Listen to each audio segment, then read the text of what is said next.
ದೋಸೆ ಇಡ್ಲಿಗೆ ಎಲ್ಲ ನೆನಾಕಿಲ್ಲ ಅಂತ ಅಂದರೆ ಏನು ಮಾಡಬೇಕು ತಿಂಡಿ ಅಂತ ಯೋಚನೆ ಮಾಡ್ತಿದ್ದಾಗ ಇವತ್ತು ಒಂದು ಹೆಲ್ತಿಯಾಗಿರೋ ಅಂಥ ರೆಸಿಪಿನ ನಿಮ್ಮ ಜೊತೆ ಶೇರ್ ಮಾಡ್ತಾ ಇದ್ದೀನಿ. ಇದು ಮಾಡಲಿಕ್ಕೂ ತುಂಬ ಈಸಿ ಮತ್ತು ಟೇಸ್ಟು ಕೂಡ ಅಷ್ಟೇ ತುಂಬ ಚೆನ್ನಾಗಿರುತ್ತೆ. ನೀವು ಇದನ್ನು ಬೆಳಗ್ಗೆ ಬ್ರೇಕ್ಫಾಸ್ಟಿಗೆ ಅಥವಾ ನೈಟ್ ಡಿನ್ನರ್ಗೆ ಯಾವುದಕ್ಕೆ ಬೇಕಾದರೂ ಮಾಡ್ಕೋಬೋದು. ಇದು ಬಂದ್ಬಿಟ್ಟು ನಾನು ಮಾಡ್ತಾ ಇರೋದು 5 ಜನಕ್ಕೆ. ಸೊ 4 ಕಪ್ಪಷ್ಟು ಇಲ್ಲಿ ಈ ಥರ ಕಪ್ಪಲ್ಲಿ ನೀರು ಹಾಕ್ಕೊತಾ ಇದ್ದೀನಿ. ನೀವು ಜಾಸ್ತಿ ಜನಕ್ಕೆ ಮಾಡ್ತಾ ಇದ್ರೆ ಕ್ವಾಂಟಿಟಿ ಇನ್ಕ್ರೀಸ್ ಮಾಡ್ಕೋಬೋದು, ಇಲ್ಲ ಕಡಿಮೆ ಜನಕ್ಕೆ ಮಾಡ್ತಾ ಇದ್ರೆ ಕ್ವಾಂಟಿಟಿ ಕಡಿಮೆ ಕೂಡ ಮಾಡ್ಕೋಬೋದು. ಈಗ ಇದಕ್ಕೆ ಒಂದು ಸ್ವಲ್ಪ ಉಪ್ಪು ಹಾಕ್ಕೊತಾ ಇದ್ದೀನಿ, 1 ಸ್ಪೂನ್ನಷ್ಟು ಜೀರಿಗೆ, 1 ಸ್ಪೂನ್ನಷ್ಟು ಕಡಲೆಬೇಳೆನ ಹಾಕ್ಕೊಂಡಿದ್ದೀನಿ. ಇದೆಲ್ಲ ಹಾಕ್ಕೊಂಡು ಒಂದ್ಸಲ ಚೆನ್ನಾಗಿ ಮಿಕ್ಸ್ ಮಾಡ್ಕೋಬೇಕು. ನೋಡಿ, ಇದು ಚೆನ್ನಾಗಿ ನೀರು ಕುದಿಬೇಕು. ನೋಡಿ, ಇವಾಗ ಬೇಕಾದರೆ ನೀವು ಇದಕ್ಕೆ ರಾತ್ರಿದೇನಾದ್ರು ಅನ್ನ ಮಿಕ್ಕಿತ್ತು ಅಂತ ಅಂದರೂ ಕೂಡ ಹಾಕ್ಕೋಬೋದು, 1 ಬೌಲಷ್ಟು. ಈಗ ಇದಕ್ಕೆ ನಾನು ಅಕ್ಕಿ ತರಿ ಅಥವಾ ಇಡ್ಲಿ ರವೆ ಯಾವುದು ಬೇಕಾದರೂ ಹಾಕ್ಕೋಬೋದು ನೀವು. ಇಲ್ಲಿ ನಾನು ಯೂಸ್ ಮಾಡ್ತಾ ಇರೋದು ಅಕ್ಕಿ ತರಿನ 2 ಕಪ್ಪಷ್ಟು ಹಾಕ್ಕೊಂಡಿದ್ದೀನಿ. 4 ಕಪ್ಪಷ್ಟು ನೀರಿಗೆ 2 ಕಪ್ಪಷ್ಟು ರವೆ ಹಾಕ್ಕೊಂಡಿದ್ದೀನಿ.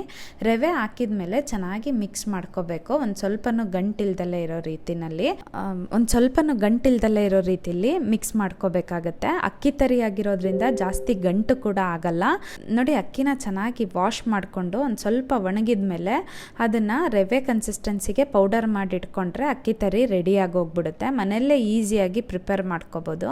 ನೋಡಿ, ಎಲ್ಲ ಚೆನ್ನಾಗಿ ಮಿಕ್ಸ್ ಆಗಿದ್ದಾದಮೇಲೆ ಈ ರೀತಿ ಗಟ್ಟಿ ಆಗ್ತಾ ಬರುತ್ತೆ, ಪಾತ್ರೆ ತಳ ಕೂಡ ಬಿಡ್ತಾ ಬರುತ್ತೆ. ಆವಾಗ ಇದು ಬೆಂದಿದೆ ಅಂತ ಹೇಳ್ಬಿಟ್ಟು ಈಗ ಗ್ಯಾಸ್ ಆಫ್ ಮಾಡಿ ಇದನ್ನೊಂದು ಸ್ವಲ್ಪ ತಣ್ಣಗಾಗಲಿಕ್ಕೆ ಬಿಡ್ತಾ ಇದ್ದೀನಿ.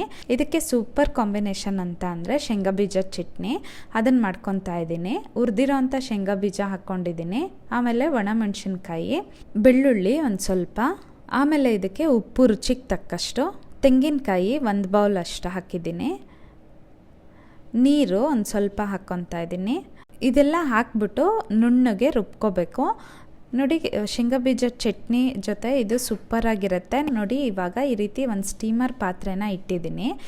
ಅದು ಬಿಸಿ ಆಗೋ ಅಷ್ಟೊತ್ತಿಗೆ ನೋಡಿ, ಈ ರೀತಿ ಇದನ್ನು ರವೆದೇನು ಬೇಯಿಸಿಟ್ಕೊಂಡಿದ್ದೆ ಅಲ್ವಾ, ಅದನ್ನು ಈ ರೀತಿ ಉದ್ದುದ್ದ ಕಟ್ಕೊತಾ ಇದ್ದೀನಿ. ಇದನ್ನು ಬೇಕಾದರೆ ನೀವು ಇಡ್ಲಿ ಶೇಪಲ್ಲಿ ಕೂಡ ಮಾಡಿಕೊಂಡು ಇಡ್ಲಿ ಸ್ಟ್ಯಾಂಡಲ್ಲಿ ಇಟ್ಕೊಂಡು ಬೇಯಿಸ್ಕೋಬೋದು.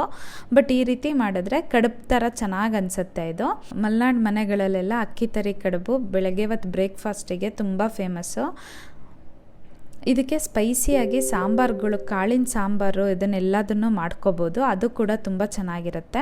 ನೋಡಿ, ಈ ರೀತಿ ಎಲ್ಲ ಮಾಡಿದ್ದಾದಮೇಲೆ ಈ ಸ್ಟೀಮರ್ ಪಾತ್ರೆ ಏನು ಇಟ್ಟಿದ್ದೆ ಅಲ್ವಾ, ಅದ್ರ ಒಳಗೆ ಒಂದೊಂದನ್ನೇ ಇಡ್ತಾ ಹೋಗ್ತೀನಿ.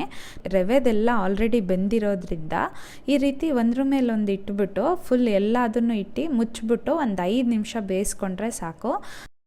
ಬಿಸಿ ಬಿಸಿ ಅಕ್ಕಿ ತರಿ ಕಡುಬು ರೆಡಿಯಾಗಿದೆ. ನೀವು ಇದನ್ನು ಚಟ್ನಿ ಜೊತೆ ಬೇಕಾದರೂ ಸರ್ವ್ ಮಾಡ್ಕೋಬೋದು.